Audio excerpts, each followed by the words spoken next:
volta com Conexão Futura aqui na tela do seu canal Futura e confira também a nossa programação na internet no site futura.org.br.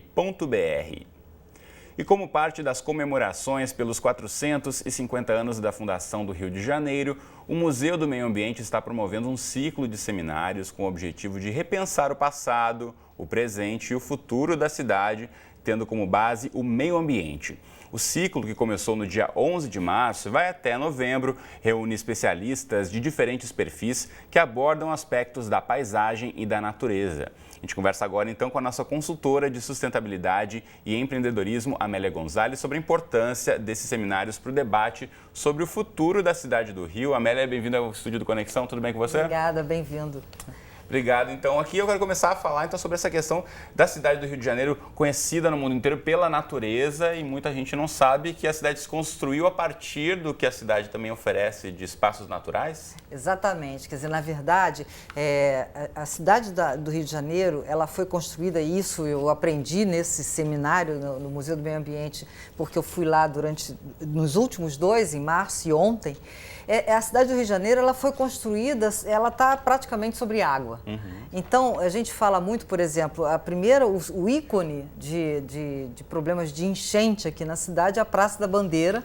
E a Praça da Bandeira, ela, na verdade, ela foi construída, no passado, ela era chamada de Saco de São Diogo, que era um lugar justamente cheio de água e que, obviamente, quando foi sendo tomado pelo cimento e pelo concreto, né, das pessoas, sempre que chove, aquilo, de alguma forma, aquela água vem para fora. E até hoje isso ainda acontece. Quando chove muito, os locais no centro do Rio que mais enche de água. Exatamente. Tanto que a prefeitura resolveu fazer grandes cisternas lá e até melhorou bastante essa questão. Mas por quê? Porque a água da chuva agora ela é colhida em recipientes, né? Nos piscinões, justamente porque não tem como você prever que aquilo não vá encher se ela está se na verdade tem água embaixo, né? Água de rios e a própria água do mar, que já está subindo por conta do aquecimento global e que vai sendo subida. Então, essa questão de enchente é da cidade do Rio de Janeiro, faz parte. Eu acho que é uma das coisas que não mudou, né? Várias coisas mudaram de lá para cá, e a gente está falando assim de início do século para cá, quer dizer, no início do século já tinha questões de enchente, como a gente viu aí em várias... eu vi ontem a professora Lise, na palestra que ela deu no museu, ela mostrou umas cenas, umas fotos e umas charges muito interessantes da revista O Malho. Que não é de hoje, então a gente tem inclusive essas imagens que eu vou colocar na tela para você de casa poder acompanhar. Olha só, essa aqui da revista O Malho de 1º de abril de 1911. Se liga nessas imagens, a vista das enchentes. Anos, né? 114 anos atrás.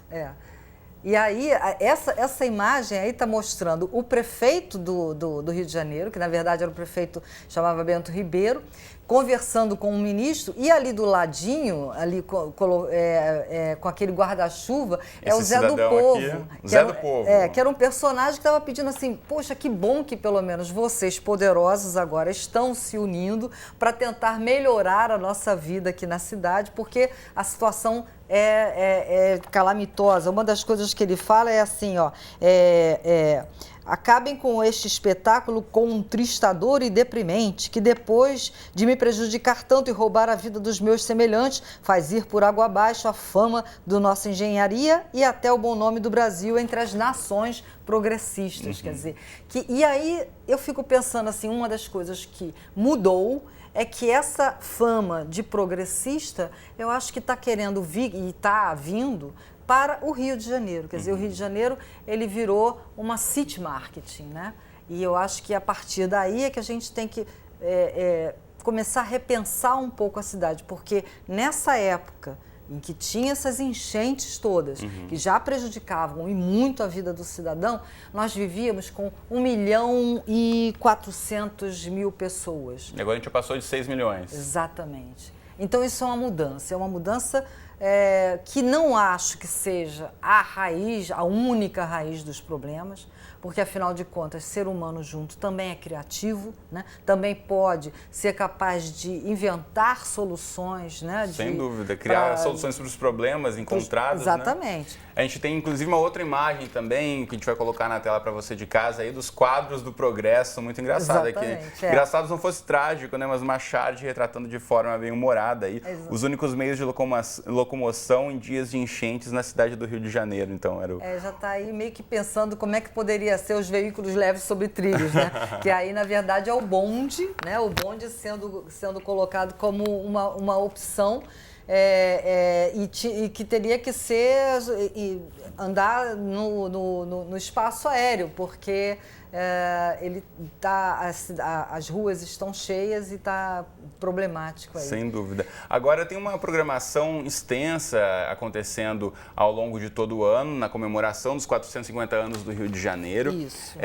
Para discutir um pouco na questão do meio ambiente, a cidade tão reconhecida e, como você bem disse, pode se tornar um modelo, né, um case de estudos, de marketing, até uma cidade bem resolvida nas questões ambientais, potencialmente pode ser o Rio de Janeiro. Então, pelo que você tem acompanhado, o que tem sido discutido nesse sentido, Amélia? Então, assim, eu acho que, de fato, a questão do meio ambiente não está sendo tão privilegiado no momento e eu aí, assim, não é uma crítica, mas é uma constatação, porque se a gente está falando de uma cidade que quer se desenvolver economicamente, né? Uma cidade que quer ser entendida e quer ser vista como uma cidade progressista, uma cidade que dá boas opções para seus cidadãos, opção de trabalho, de renda e tal, de fato a questão do meio ambiente, se a gente colocar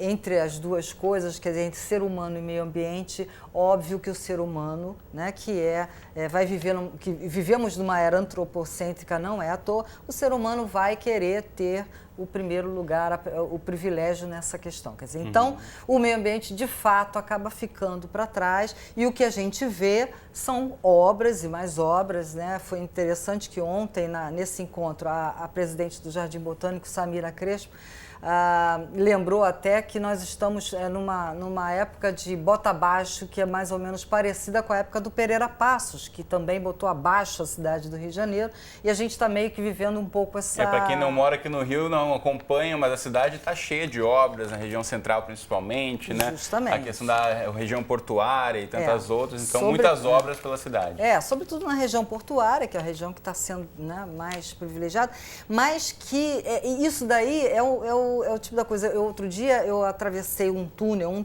novo, que acabou de ser construído, que chama-se 450, justamente em comemoração aos 450 anos da cidade. Eu atravessei, foi por acaso, até eu errei um caminho, porque lá também está difícil para... O trânsito está todo desviado naquela região.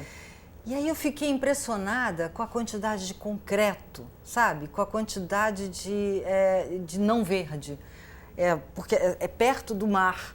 Mas o mar a gente vê assim ao longe. Ali é muita construção, é muito cimento. Então, assim, de fato, se a gente for olhar o meio ambiente, ele ali não está sendo prestigiado. Onde ele está sendo deixado embaixo de todo o concreto. Então, fica essa reflexão. Deixa eu aproveitar e mostrar para você de casa o site, então, do Museu do Meio Ambiente aqui no Rio de Janeiro. Está aí para você, o museudomeioambiente.jbrj.gov.br, e aqui logo à direita você encontra já uma aba para clicar e descobrir toda a programação que vai acontecer de palestras ao longo dos próximos meses também. Então aí abril e março já aconteceu, mas tem maio e vai até novembro uma série de discussões. Se você quiser acompanhar também as novidades do museu na rede social, aqui já tem a aba do Facebook também.